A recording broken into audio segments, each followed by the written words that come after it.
mungsuh mungko ora bain-bain para dewa. Ya, nggih.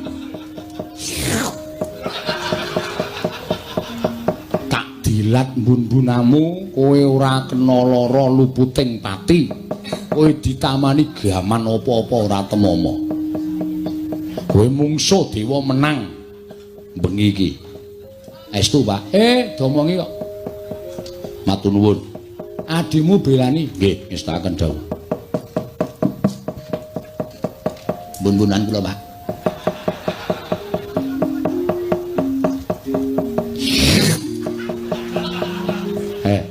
Wah, maknyes. Dian. Kula ditumbak ya ora temomo, ora. Disuduk keris ya ora temomo, ora. Circle ya ora temomo, ora. Gleleng engko aku arep ngajar dewa-dewa terus. Ya. Halo, Pak. Kowe arep melu perang po? Melu. Ibuku wis entek. Wih, senengane kok.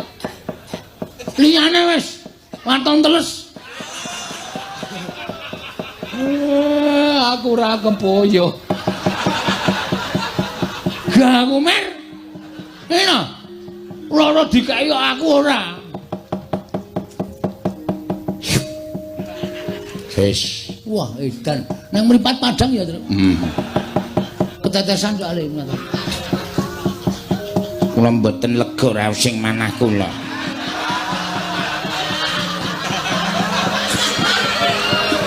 Menawi mboten belani iki Lurah Bagong. Bapak Marasepo kula nyuwun dipun dilat. Supados kula digdaya. Bagong piye iki? Ora apa-apa, Pak. Yakin? Iki anakmu apa? Iki anakmu padha karo kulit dagingmu. Kowe engko ndak duwe panyokro bawa sing ora-ora karo aku. Iki sing njaluk bojomu lho. Ora masalah, men bojoku gleleng. Ngombok menawa melu perang ya nem. Nggih. Monggo iki Lurah Semar kula aturi ndilat dateng kula. Bagong piye, Bagong? Waduh piye ya? Nun Bathuk. Oh nggih. Lali kula. Nyuwun pangapunten Bapak Semar nggih Bathuk. Ngono bungkuk ora.